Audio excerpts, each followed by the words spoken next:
And we What's are up, live. everybody? Shawn here with another Live to Roll. We got an awesome show for you today, talking to my new friend Phillip here about his life and some of the cool stuff he's got going on. So we'll get into some quick intros, let him introduce himself, and um, talk some advocacy, comedy, and CP. I'm Shawn Fluke. I'm a C5, C6 quadriplegic from a snowboarding accident 21 years ago. Bobby, you want to go ahead? Sure, not a problem. What's up, everybody? C5, C6 Quad here. Bobby Rohan from Southern California. 36 years now. Finally got through the hump and um, feeling good about it. But enough about us two quads. We got a great guest here on on hand. He's got some comedy for us, some advocacy. He's doing a lot out there. Checking out his Instagram today, some funny stuff. You got to check it out. So take it away. Thank you, Bobby and Shawn. My name is Phillip Bramwell. I live in Tempe, Arizona. I have spastic quadriplegic cerebral palsy, so I'm a triplet. We were born all at the same time, but we were 3 months early. So for me, it caused a brain injury. So that's where my CP came from, and I'm affected in both arms and both legs. So that's where quadriplegia comes from. And yeah, I'm 27 years old. The injury it came right at birth, so I'm 27 for 27 of disabled. So thank you for having me on. Yeah, thanks, Philip. Thanks for joining us. And yeah, no, that's from when we first saw your stuff. Like Bobby was like scrolling through your Instagram and stuff, checking it out. Leah was actually who kind of found your Instagram and was showing me and stuff. And I was like, oh yeah, this guy seems super cool. You're funny, and you're doing a bunch of advocacy stuff, like for kids and things like that with disabilities. So just seemed like a cool dude and somebody to be fun to talk to and hang out with here. So yeah, do you want to tell a little bit? We can start off with a little bit of your story, which you kind of already, gave your intro. But any other details you want to mention about growing up, things like that. And then actually, that's super interesting. I didn't know you were a triplet. That's a that's kind of a cool fact. And then yeah, if you can also maybe just even give a couple of like basic kind of facts about what cerebral palsy is and like how it affects you. I know all four limbs, you spastic quadriplegia, but just for people that might not be as familiar um, with it. Absolutely. So I'll begin with my family or my origin story. So I'm a triplet. Nothing's wrong with the other two that we know of. I have a one brother and one sister, and we grew up in New Jersey. Um, I moved to Arizona 3 years ago. As a child, my activities were I played adaptive wheelchair sports. For me, that was basketball and track, and then I was a professional actor and model as well. So those were my recreational activities. Then I went to public school. I went to public school with the non-disabled kids, and then I went to college after that and got a bachelor's degree. And then in terms of what CP is and how it affects me, for me in particular, my brain injury, it affects my motor function, my balance, and my speech. That's a simple way to put it. For CP, it's a range of different issues because it's a brain injury, and if you don't have a brain injury, you don't realize that your brain controls everything that you do. So that means that if you have a brain injury, it has potential to affect everything and anything that you do. So I was pretty lucky in that, my damage could have been worse, or my damage could have been sustained, uh, you know, at an earlier time. But I feel pretty lucky that it wasn't worse. Of course, it could always be better, but I'm pretty cool with it, and I know how to cope with it in a healthy manner, so that's important as well. Oh yeah, no, definitely, yeah. And no, that's cool. That's really good. Like you have a a good story, and obviously it seemed to have a really good attitude, like towards life and everything. Um, so yeah, that's really just a cool, interesting story. Do I you give your siblings any crap for like you mentioned you kind of did a little joking right now with like you don't know if there's anything wrong with them yet, but yeah, uh, Uh, how is that relationship with yeah, I them? mean, uh, we're brother and sister, so when we were kids, it was rough at some times, but I give them credit uh for uh for how I am today. They're a big reason why I turned out so well. I like to say they were very DEI, or very equal opportunity, because I had to get a lot of beat downs and all that. They didn't really care about my disability, so I had to take a couple beat downs, and maybe I deserved some of it, but I lived, and now I'm here talking to you guys. I like that. I lived. I lived. Yeah, that's fair treatment, man. That's what Leah's always preaching that to me too. She's like, yeah, I don't care. She's like, I treat everybody equally.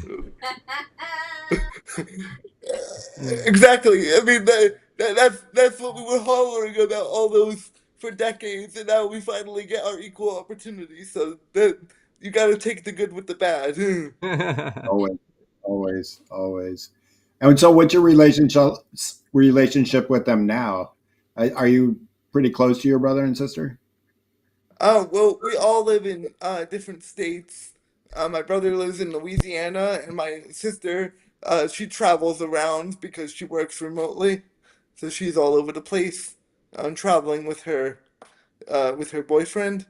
So we're physically we're separated, but we're much closer, emotionally than we were when we were kids.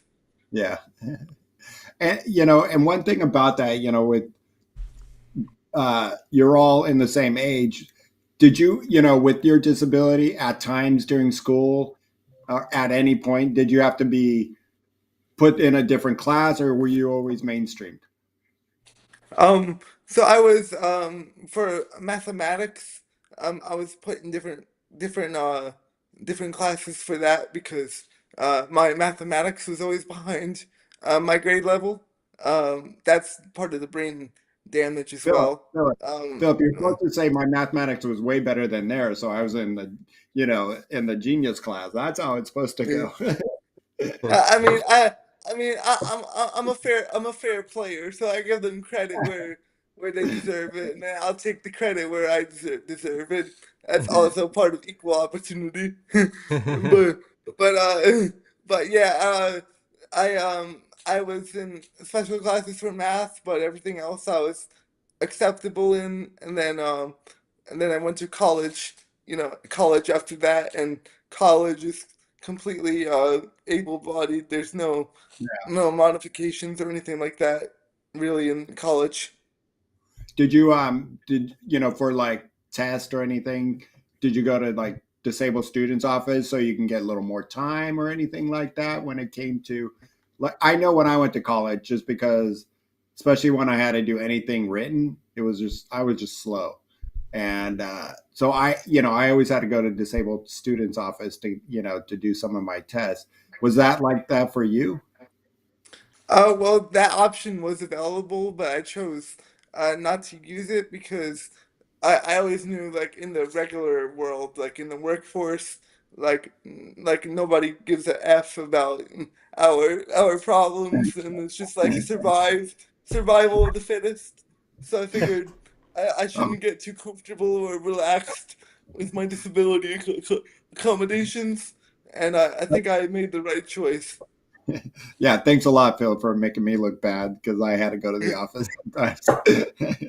Only because I was just crappy at school, so I'm like, I might as well take everybody up on this. So I was like, So one and, of the things I Hey, definitely every took advantage of for college and after my injury was the being able to take tests in like the little like center that they had because I had a Yeah, private that's what I'm saying. Yeah, desk disabled students twice, and office. I Yeah, got like twice the time. And so that was one thing I was like, oh, I will take that advantage. Phil's like, screw that. I I'm gonna hated make it. because I would feel panicked and rush in the class that everybody else was starting to finish, and I'm so slow at trying to like write it. So I would start to like want to rush at the end too. I get what you're saying, Bobby. I did Yeah, I know. that. But Philip's just Yeah, a little better Phil's than like us. mad at. He's like, screw that.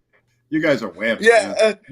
Well, the few times I did go in the disabled students office, I did notice that like there was, there was like 5,000 or 10,000 acknowledged disabilities. I was like, wow, this is pretty wide ranging compared to the real world. Like everyone's disabled if you say the right thing, apparently.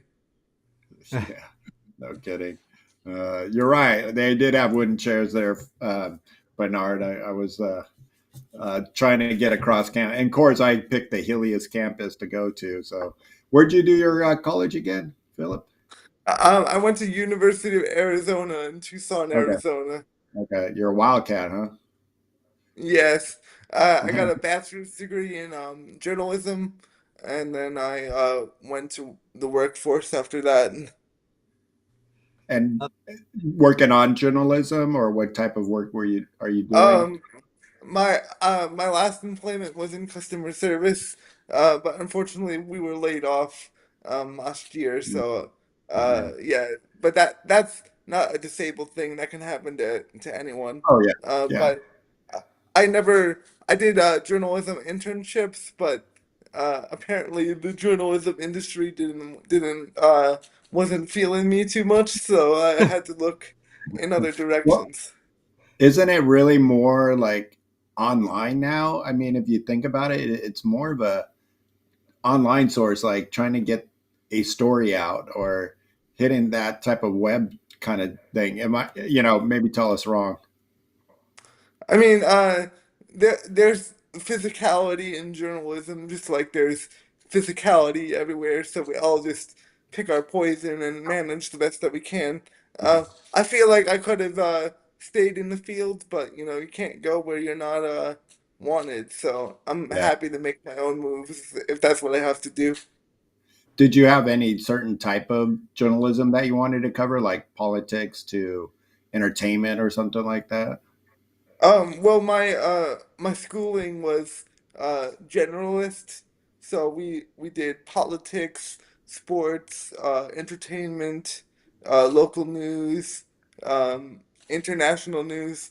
Uh, so it was all inclusive, and then my desires was to get a freaking job that pays money. So I was I don't care what I was news pretty it wide ranging in that regard. Yeah, you were open to pretty much anything that would be like good and something anything journalism is going to pay you. uh, Exactly. That's so cool. um, let's slight shift a little bit because I know one of the things that we had mentioned earlier that you do is the advocacy and stuff. So you've become like an advocate for others with disabilities and especially with like kids and stuff, right? Is that what you're doing? You want to explain a little bit of kind of like what you've been done with that? Yes. So my first adult experience with helping the disabled community was actually a friend of my mom. She has a son that's disabled. Also, this maybe a couple years younger than me, but relatively the same age as me, and he was having some depression, let's call it, and it was disability related. And one thing about depression I feel with disabled people is you can't really go to a regular person and explain your disabled depression because no one really knows the the details or the nuances that we go through that can add factors of depression. So anyway, I worked with this guy a few times, and then after that, I was like, wow, people need more. Like people do need a lot of help, and so I made a public Instagram page. Shawn will have that linked at the bottom. and uh, and that's step two, and then from there it's evolved into multiple types of interviews like this, and now I'm a comedian, so there's multiple different angles that I like to attack because as a disabled person, as we know, there's multiple different issues that we face, and so there's plenty of work to do as individuals and as a community.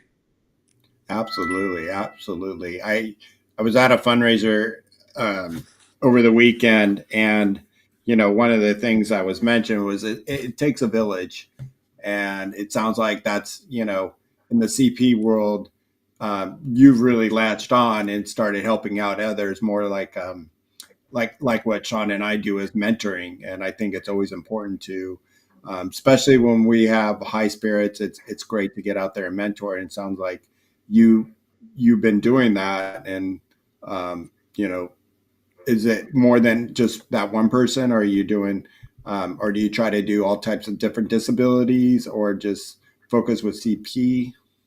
Well, that's a good question. So, the first person I helped, he did not have CP. I'll keep it private what he did have, but Yeah. he didn't have CP. But anyway, I'm open to I help.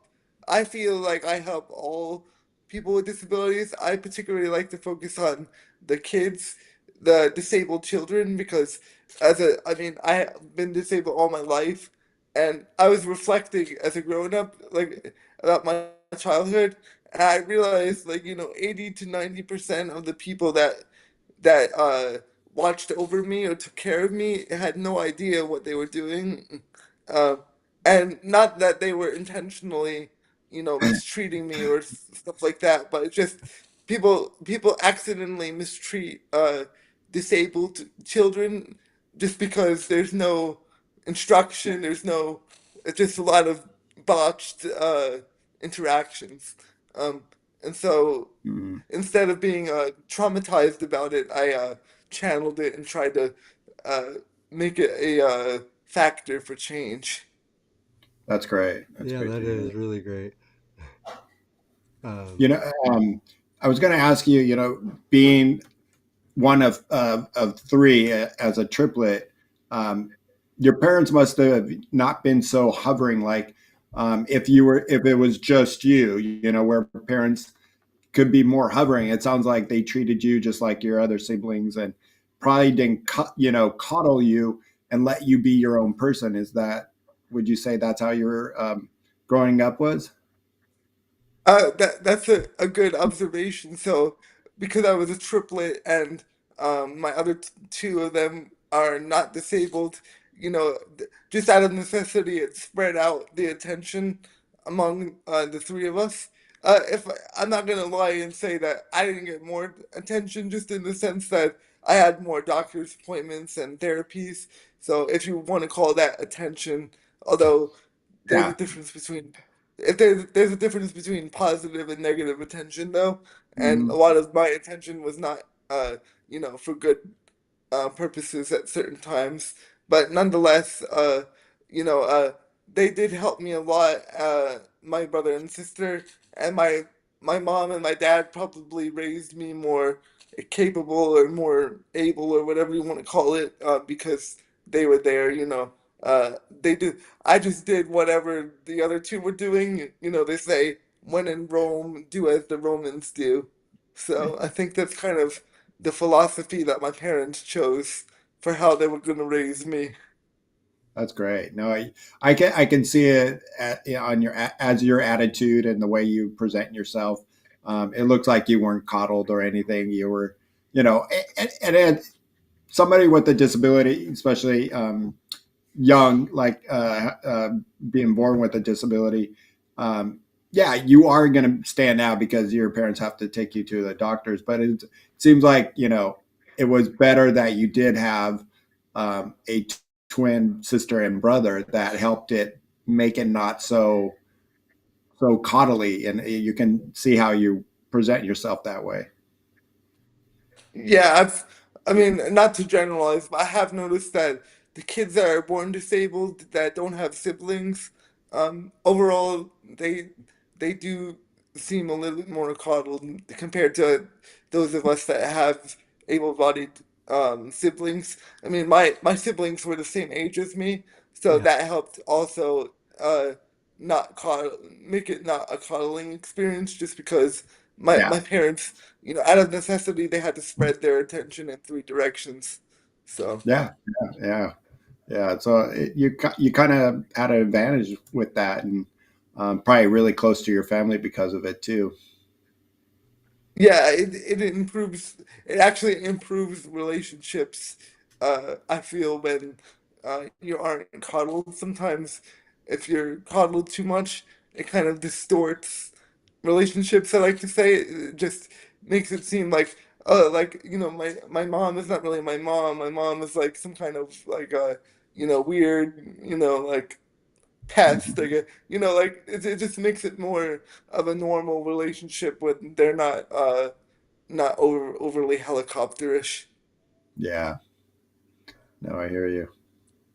And yeah, Leon put in the chat, the truth is that being disabled does require more attention. So, like you said, obviously you had to get a little bit more attention for things, but having three 4 year olds and one of them being disabled, there's yeah, attention has to be everywhere. I can't even imagine as your Yeah. And uh, brothers and sisters, especially the same age, they're not going to treat you any different. uh, yeah, I Yeah, guess because they grew up with you. our babysitting bill was ridiculous. Hmm. Oh, I But, can but, imagine. but glad that that part is over now. Yeah. No, that Uh, is. yeah. I did babysit three kids, but they were different ages. One was 12, one was 10, and one was 7 at the time. And I was only 13. And, I was asking the parents, like, you don't want your son, to your older son to watch him? And they're like, are you kidding? He's going to kill these kids. Well, we need somebody to be a referee. So I always treated it as I was a referee for babysitting on those three. That's funny. But yeah, that is growing up like that. Definitely gives you, I'm sure, a different experience and stuff. And I think it's great that you have kind of taken it and now do some, use it to help advocate for other kids growing up with disabilities and stuff, and doing what you can to help them and improve their lives and futures. Um, so that is really cool. And what originally got you kind of like wanting to do that? Was it something? Was it just you just sparked like one day you're like, I would really like to help kids like myself, or just something you always want? Uh, I didn't always want to do it, but I noticed that I was the only, we're the as the disabled population. It's the disabled population that has to fix disability problems. I feel sometimes even the disabled community is asking the able-bodied community, how do we do this? How do we do that? How do we get a job? How do we go on dates? And all this and that. But like respectfully, they don't know what to say to us because, they're not going through it or they haven't gone through it. So they try to maybe here and there they try to give, whatever advice, but it's usually not complete or not accurate totally. So I mean, we're the only people that can help each other, And when I was a kid, I had older disabled guys, big brothering me, and if there was something I was capable of doing, and I wasn't doing it, they were on my ass about it, And so Mhm. I figure, a little tough love is something we need, especially to counterbalance against any kind of coddling, like we mentioned earlier. Yeah, Yeah. no, that is so important. And that's what, and I don't know if you know or not, but Bobby is actually kind of the one that was my like mentor, the one that came into my hospital room back when I was injured when I was 21 and laid up in there, and kind of did the same sort of thing, gave me that like little bit of a nudge, like the you can do this, like don't like the kind of, don't get coddled, like even talk to I know my family and stuff about like doing too much for me and like let me figure stuff out and all that. So it is important to have those type of advocates, people in your corner that'll kind of, they've been there, done that. So it's easy to listen to somebody and like believe them when they're in the same position you are, like a very similar one. When it's an able-bodied person, it's hard to hear that advice, like just do it. Yeah, like they can't give you tough love because you're like, well, you haven't done this shit, so Yeah, I like to use the term positive peer pressure. That's pretty I much like what it is. Uh, positive. That's good. peer pressure. Yeah. Yeah, that's great. I got to use that, Leon. Yeah, no, Um, nice positive peer pressure. yeah, peer pressure. One question I have, with what you do in the community, do you help out with any? Or let me start over. I've noticed, and maybe tell me wrong or right here, Philip, but with CP, I noticed that there's a lot of support for the younger, under 21, and once you reach that age, it seems like everything drops. A lot of the, a camp that you can go to, some of the support, because once you hit that adulthood, it kind of just drops to the wayside, and with us and our spinal cord community, we have a lot of support groups we can go to. We have a lot of support, especially out here in Southern California. We support each other a lot. Do you find that with your community, the CP community, that there's not a lot of support out there, as in support groups or grants, or somebody who is a young adult or a middle aged, they just don't have the support for one another. Can you elaborate on any of that? uh, Uh, yes, Bobby, that's a great observation. Yes, it seems like the cerebral palsy community doesn't have does not have a lot of support as adults. Not to justify the reason why, but I think some reasons why that could be the case is because, unfortunately, with CP, there are a lot of childhood deaths. Uh, Usually, part of having brain damage, it could cause seizures, seizures, and other things that people unfortunately didn't make it to adulthood. I had a few close calls myself, and that's why I was mentioning how, people took care of us, but they didn't know what the hell they were doing sometimes. That's what I was mentioning. There's a lot of botched medical care that cerebral palsy children receive, and I think that's why a lot of us, not a lot of us, but there's a portion of us, unfortunately, that don't make it to adulthood, so that hinders adult resources. And then the second part would be, well, it's brain damage. So, I mean, even myself, I'm surprised. Like for college, there was no like Christopher Reeves Foundation for like brain injury. Like Yeah, equal, like usually people with brain injuries don't go to college. Apparently, even though brain damage is different for everybody.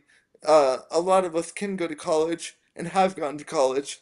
I mean, I have a bachelor's degree, but I know people with CP that have, a master's, PhD, and whatever else. Mm-hmm. I'm capable of doing that as well. For my career path, I don't need that, so that's why I don't pursue more education. But, Mm-hmm. a lot of us are hanging in there academically just fine. To answer your question in a simple way, yeah, the resources for adults are pretty bad with CP, but that's because a lot of us unfortunately didn't make it to adulthood. Oh wow, yeah, I can see that. But for have you ever had that desire, being that you are helping out others now, especially younger, to do some type of maybe like a nonprofit, or just do it as you're doing it right now? Uh, Another great question.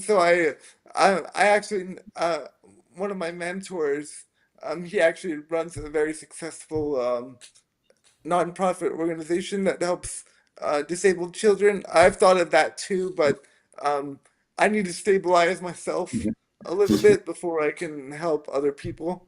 I Yeah, think because of course I want to help everybody, but there's very limited help coming at me, so I have no choice but to stabilize myself because, you know, there's no there's no rescue in sight. So I gotta rescue myself, and once I do that, then I can be more powerful to help other people too. No, that's a good. It's kind of the airplane. What they tell you when the mask comes down, first put it on you before you can help out your child Yeah. or somebody around.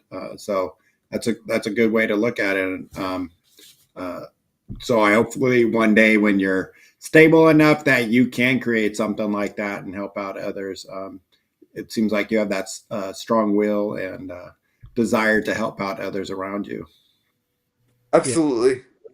And I was gonna say, shout out to even just the chat. I know for sure Graciela has CP, and also our friend Kevin CP 420 has a CP as well. So we got a couple adult people in the chat hanging out, a little bit of a group. So hopefully we can until there's more other CP adult resources and things. And then yeah, Graciela said one time someone thought she said chicken parmesan because CP.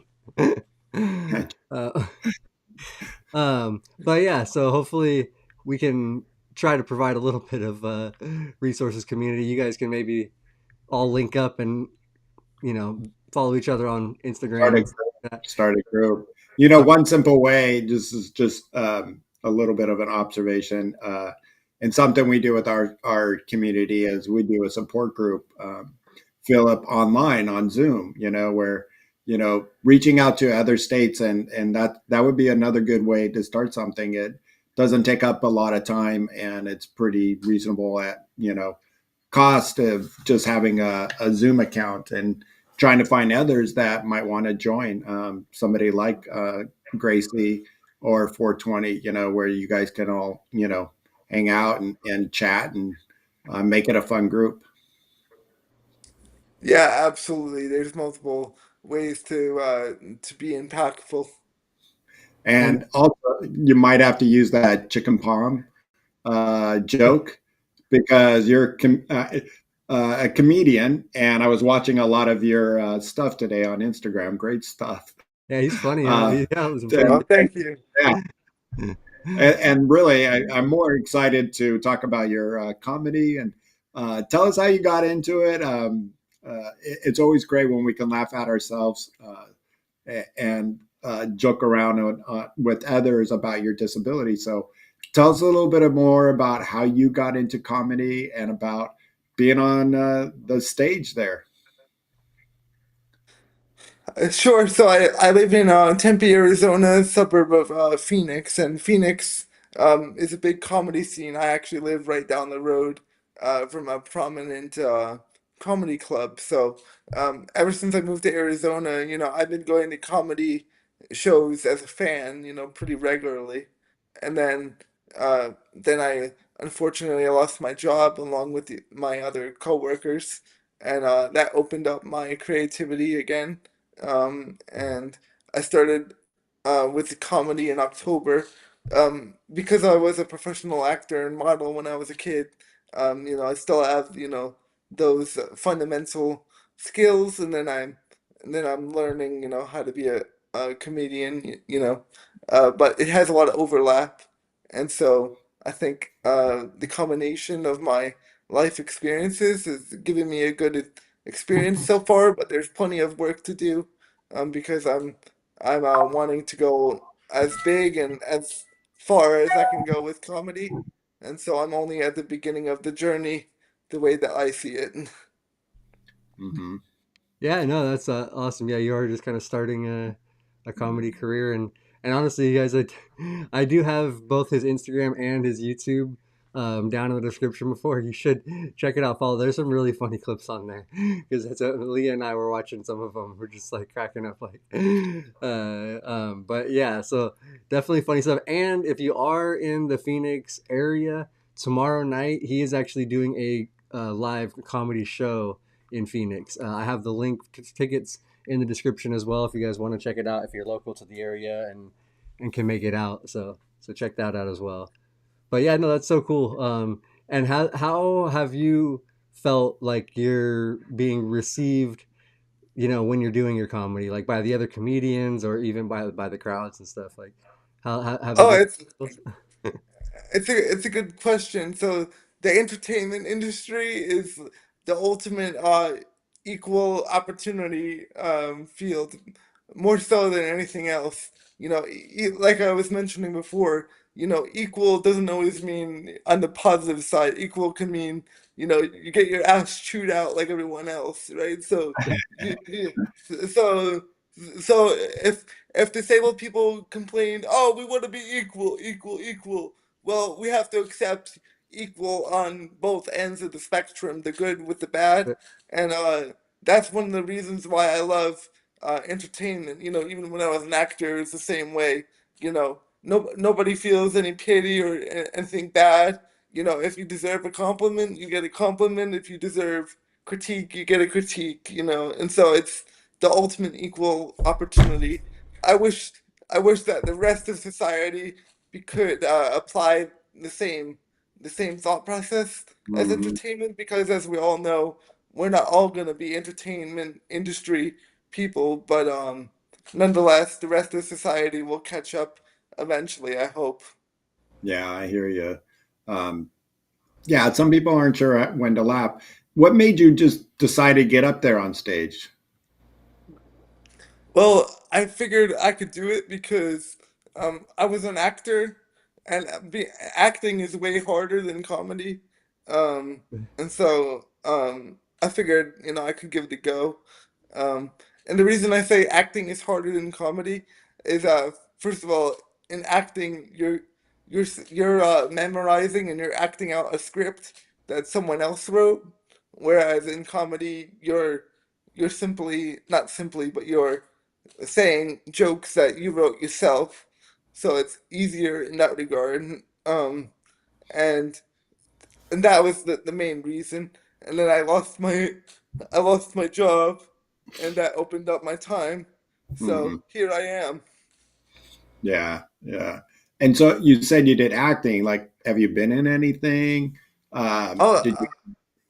Uh, that's a good question. So I'm a SAG-AFTRA performer. I got my 3 credits for SAG-AFTRA, but then I didn't really get that many jobs. Maybe that was my skill level. I don't know, but at the same time, disabled actors, disabled actors and actresses, there's not a lot of disabled roles, and if there are, sometimes, we still don't get them, and that's Yeah, fine because, like I said, it's equal opportunity. So we still have to be just being disabled isn't good enough to get a disabled role. You still gotta be merit based and still talented enough.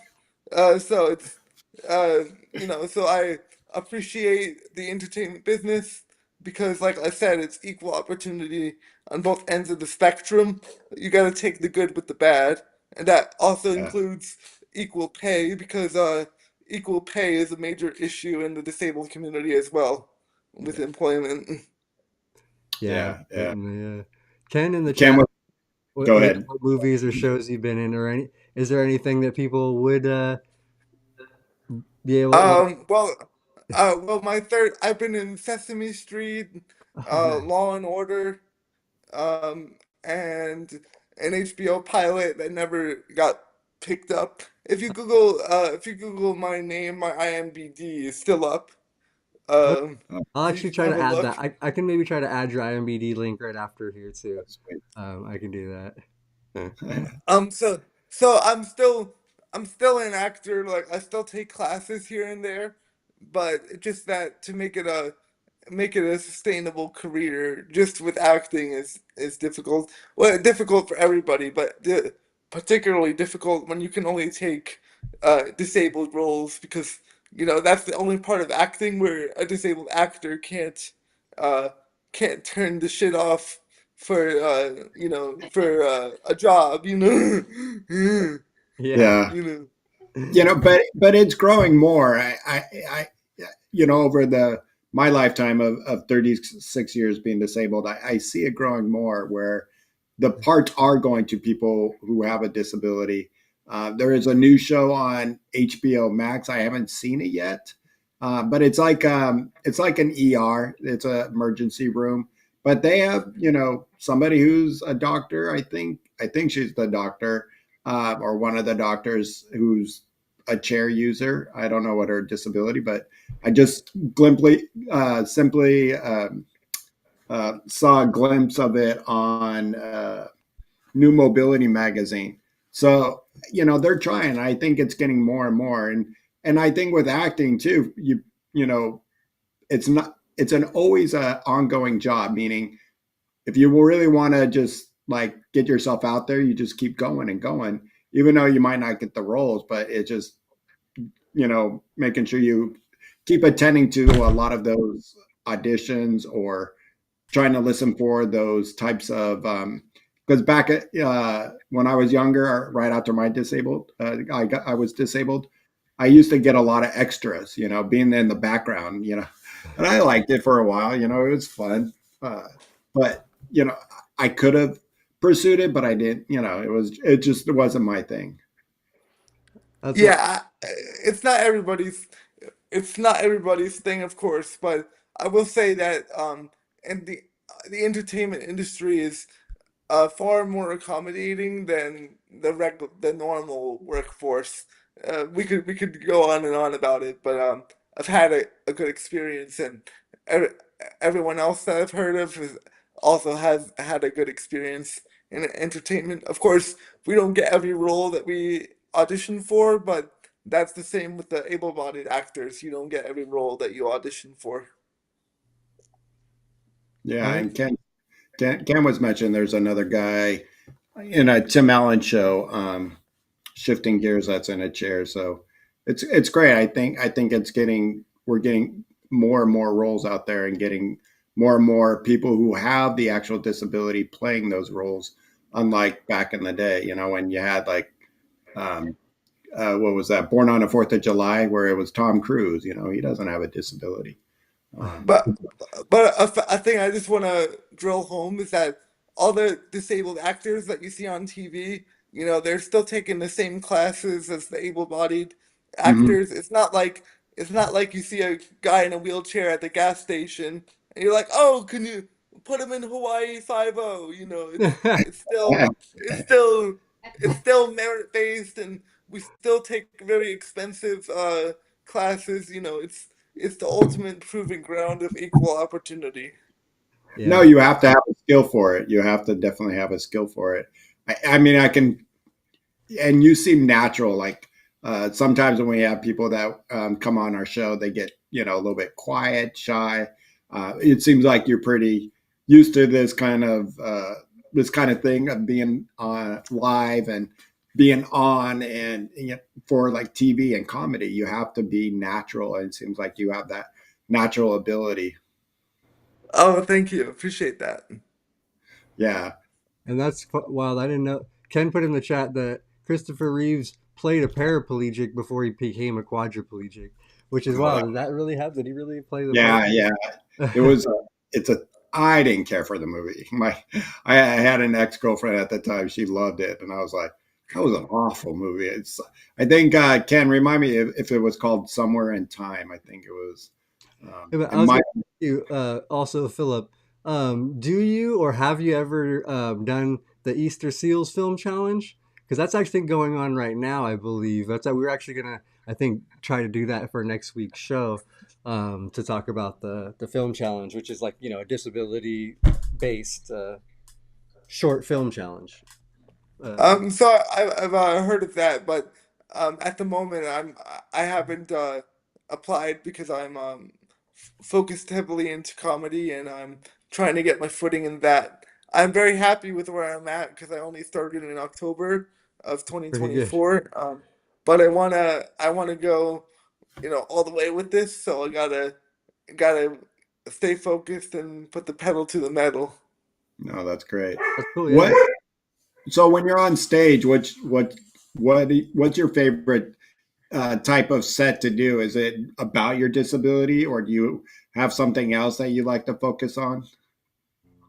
Well, I don't want to give away too many spoilers because I want everybody to come and see me, There you go. in person.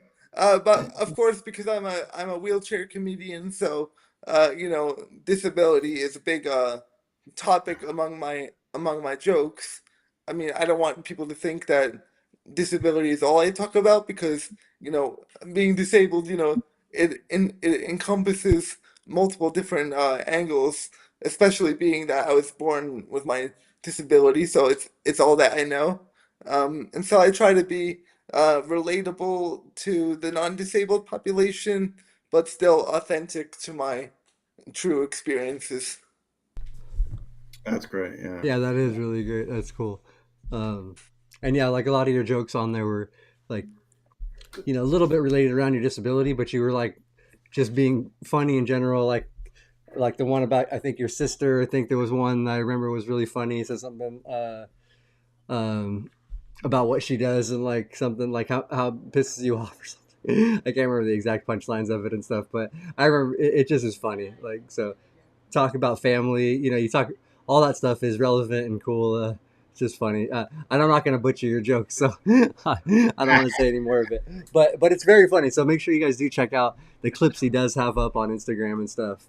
And real quick, we're getting a little later into it. I wanted to mention one thing because I'm gonna have you back on when we do our next dating relationships episode, because when we were talking the other day, you had mentioned that instead of doing online dating, you actually have done speed dating, in-person speed dating, which I was like, whoa, and like that's kind of an amazing idea in a wheelchair because they have to talk to you for that many minutes. You're in person. They can't just block you or stop talking. Like, you want to touch on how that's been the experience? 'Cause I think that's amazing. I think I was like, Yeah, I as seriously was so well. blown away. I was like, that's awesome. That is As well as you gotta talk about that on stage and make a set about that. So tell us about it. uh, So I know it's hard to believe, but I'm single, and I don't do online dating at all. I'm an in-person person, so I go to speed dating events. Uh, of course, that means non. It's a not a disabled thing. It's just with the regular population. Uh, and so usually I'm the only wheelchair guy or wheelchair woman, just the only wheelchair there yeah. in general. So so yeah, that's my main method to look for women. So, So I could tell you all about that. And it's a good experience. so you've landed a date like that, doing the speed dating? Yeah, I've had a few dates from Yeah, it, but nothing sustainable. I'm still single, but yeah. I'm uh it's it's relatively more effective. I know for sure it's more effective than swiping on an app because all I get on an app is people saying I have to pay a particular amount for this to do this or maybe it's a guy posing as a woman, all kinds of BS. I don't know. I don't know if they're targeting me because I'm disabled and not all these women are hollering at me, but nonetheless, I feel more targeted online. I'd rather be in person. Also, I think disabled people have a better chance in person because just a simple example, transferring to the couch. Like you could say, "Oh, I could transfer to the couch," but eventually you're just gonna have to put your ass on the couch, and then that's how people see that you could go on the couch. Like this is more, this is more show, don't tell, and I think that's a more effective method. That's No, cool. that's Are, honestly great, and I that's what I was even Leah was saying because we had two like younger quads that were at the rugby on Sunday, and we mentioned the speed dating, and neither one of them honestly even knew what that was because they're like 19 and whatever, oh my God. 21 I think, and they were like, "What is that?" Like we're trying to explain it, but I was like, "Yeah," I was like, because from what you kind of said, and like you said, like they can't just ignore you, swipe, like they're literally forced to talk to you for that 5 minutes or whatever it is. Well, well, They have to be well, somewhat polite. they can still walk away from the situation. They Yeah. still get the trump card, but it's all good. I'm cool. I'm cool with all aspects. I can take rejection. I can take acceptance. I have to be willing to take the whole spectrum. I keep mentioning equal opportunity, and that's the ultimate equal opportunity as well. Not everybody is gonna be feeling for you, but not everyone is gonna reject you either. It's hit or miss. No, yeah, Oh my God. that's a, go ahead, Bob. Philip, I have a whole set for just speed dating for you to give jokes out, like, just that walking away. Oh, great. Yeah, you can walk away, but you leave me here sitting like as I just have so many jokes as you were just talking about going in my head that you could just give off an improv at your improv comedy store there. So you're definitely gonna have to write out some stuff. Uh, Yeah. So I'm always writing new material because as we know as comedians, we can't say the same jokes over and over. Otherwise, people will say, "Oh, I already know your jokes." So there always has to be new material, and so I'm always working on new material. And not all the clips that you see online, those are for promotion. But it's not to say that those are the only jokes. We keep some things close to the belt. That way, when you come see us in person, the show is different than what you experience online. Yeah, yeah.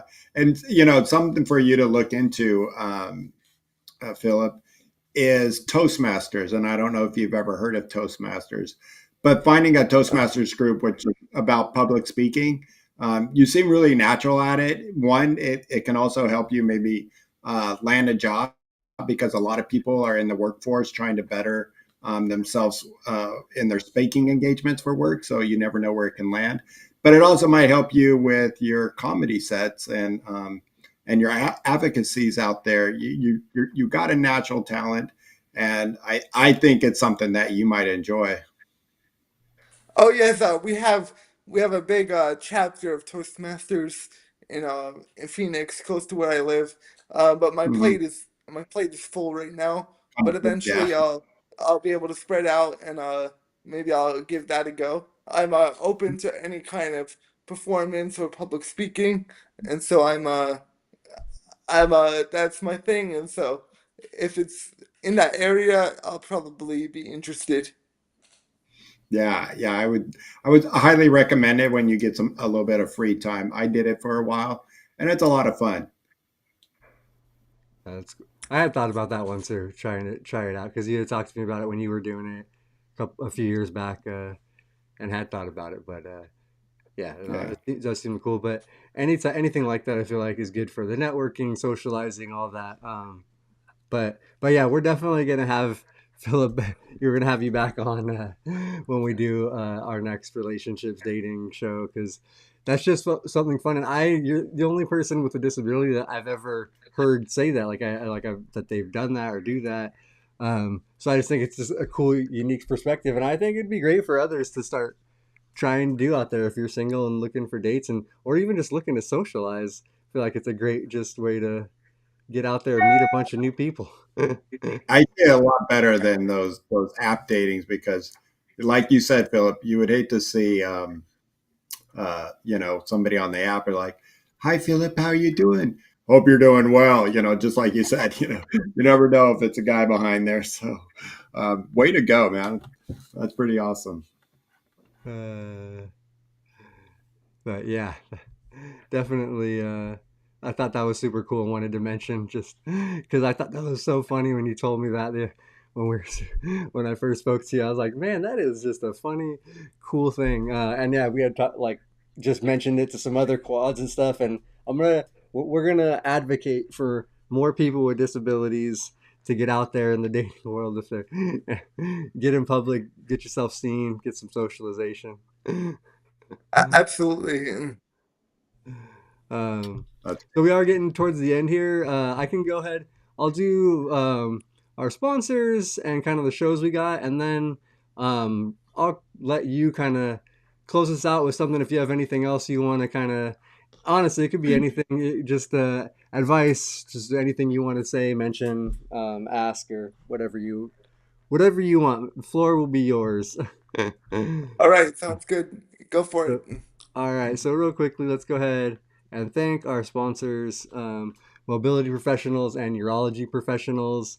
We really appreciate their support. And if you guys are looking for any mobility type devices, Mobility Professionals is a DME here in Southern California. So, if you're anywhere from San Diego to Central California, they can set you up, get you measured, and get a nice fitting chair or standing frame commode, anything like that you need. And then Urology Professionals is their sister company. They're nationwide, so they can ship your catheter supplies anywhere in the country. Just give them a call. They can help you get everything situated with insurance, make sure you're getting the right supplies. And they're also really great about sending samples and things like that as well out. Like if your supplies aren't coming in time or you just want to try some other catheters and things like that. So great companies and great people that support the community. So we appreciate them and all of you guys in the chat and hanging out. We appreciate everybody here. And then tomorrow, possibly Tom will be on for doing some live cooking and life skills.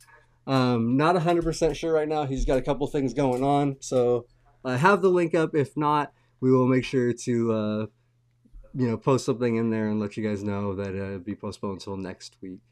But should be coming up. And then on Thursday, Bobby will actually be back. Or wait, yeah, Bobby will actually be back Yeah.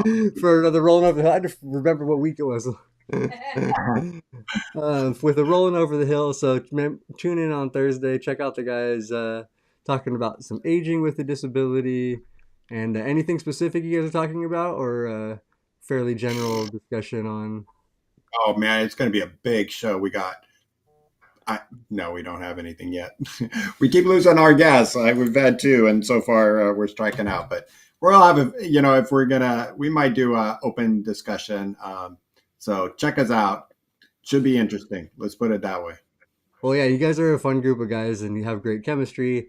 Really good about making sure and addressing anything that comes up in the chat. So join, ask some questions, comment, hang out with the guys on Thursday.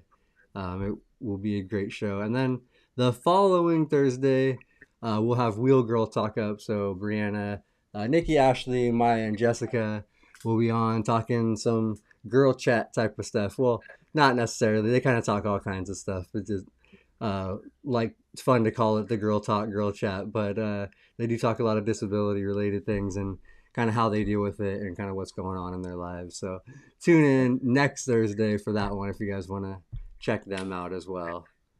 So that's pretty much it for shows we got coming up for the rest of the week and into next week. Make sure to follow, subscribe if you haven't already, and then make sure you are following and subscribed to Phillip's Instagram and YouTube pages as well. So go ahead, Phillip, give you the floor now. Anything you want to mention, say, just kind of close out with? Thank you, Shawn and Bobby, for having me on. I just want to say thank you to the audience for tuning in. I will say that if you could subscribe to my Instagram and YouTube pages, it's Phillip Bramwell Coach. My first and last name, then the word coach. It's the same on Instagram and YouTube. Please subscribe, and follow to my pages. And as a comedian, it's important that we have the support of our fans, because just a secret of the business, when we ask different clubs to perform here and there, the first thing they do is they check our amount of followers on Instagram and all that. So I've already had people asking me, when am I gonna be in Alaska, Florida, or here and there. But we already have to have the fan base in that location for us to get booked in that location, if that makes sense. So any support, if you generally support me, that'd be great. If not, then that's cool as well. But just a little I secret know. about the industry. It's just me wanting to go to Oklahoma, for example, it's not gonna get me to Oklahoma. Some things have to happen before I'm in Oklahoma or Kansas or wherever. So all I'm trying to say is any support is appreciated, and please tag me on any clips that you share, and you could also tag comedy clubs near you. That way they become aware of me and they become aware that you might want to see me in an area near you. Definitely, definitely. I want to see you out here in the Orange County, Los Angeles area. It's not too far from you, so definitely have to look that up. And a couple people were asking, if you go to our description of our show today, you will find his Instagram and his YouTube channel. Just click that and should be able to get to it very easily. Yeah, yeah, that's what I do have his Instagram and his YouTube link down there, and the link to the comedy show tickets if you guys want to go see him live if you're in the Phoenix area tomorrow night. And if I'm sorry, I know we have to go, but just a quick one more comment I do want to make since I have your platform, and I just want to say that anybody who's disabled, it doesn't have to be comedy, it doesn't have to be acting, but do try to do something with your disability. Uh, don't just be a professional disabled person, where your main event for the day is using the bathroom for an hour, shoving an enema on your ass. There has to be there has to be like an event, a creation of creativity from your disability. So not to say that you have to be a comedian or an actor or whatever, but just try to do something with your disability. So thank you all for having me on. Well said. Well said. Yeah. Um, and you might have to use that up there on stage going, hi, I'm Philip, I'm a professional disabled person. Don't try this at home because it takes a lot of skill. you know just giving Uh, you a little material out there, Philip. Hey, we'll work on it. Maybe I'll There add you it in one day. go. That's great, man. You definitely, it was a pleasure to have you, Philip. And definitely, I had it was very enjoyable today checking out your Instagram. And I'll definitely make sure we post some pictures or some of your material and tag those comedy shows. So get you out here. All right, it sounds good to me. Thank you guys. Yeah, keep up the good work, bud. And we're gonna have to have you on again when you get big and successful. I know. Yeah. Absolutely. If Yeah, you'll no. talk to us, if you'll talk to us. I won't forget my roots. Don't worry. There you go. Cool. No, that's it. We do appreciate that, and definitely hope that you are on one of these TV, whatever things just doing. You get a stand-up special, anything like that, man. We hope for the best in the future. And yeah, you got a bunch of people that said they had just looked up your Instagram and followed you and stuff. Crypto Rob just followed you. A few others said earlier they followed your Instagram and stuff. So hopefully you guys follow, get his numbers up, and we'll get him into some more clubs. Absolutely. And my DMs are open, so you're welcome to send me a message on Instagram about comedy, or if you have any questions for me or you need advice, uh, I'm happy to give advice. Just know that I don't sugarcoat anything, so if you ask me for advice, I'm gonna give you advice. It doesn't mean that I'm gonna be soft on you, and that only comes from a place of people were not soft on me when I was growing up, and it got me where I'm at. So that's why I'm not soft on others. No, that's good. The tough love, I think it is important sometimes. Not being coddled, like Bobby was saying, and just keep being real with people. So Definitely. uh, Um, we do have one request. If you have a second, there has been a request for a joke, and some of them are trying to put out jokes right now, but they want to hear one joke of yours. So actually, I'm gonna direct you to my YouTube channel and my There you Instagram go. page. Yeah, that's how Uh, you do that it. uh, that's where my jokes where my content is, and you're welcome to subscribe, share. Please do whatever you feel comfortable doing. Anything helps because, like I said, to get booked in more shows and to get booked, outside of where I live. It takes the support of people like all of you. So please check out my YouTube and Instagram page and share and tag me in whatever content that you feel good about. Thank you so much. Yeah, there you No, go. I like. definitely. Well said. Well said. Yeah, no, for sure. Yeah, thank you again, Philip, for coming and joining us. Thank you, everybody in the chat. It's been engaging and hanging out. So we look forward to seeing you guys next week, and tune in Thursday as well for the Rolling Over the Hill live. And make sure you follow, subscribe, Philip, lift, roll, everything. So lift, roll, everybody. We'll see you guys next time. All Thank you, right. everybody.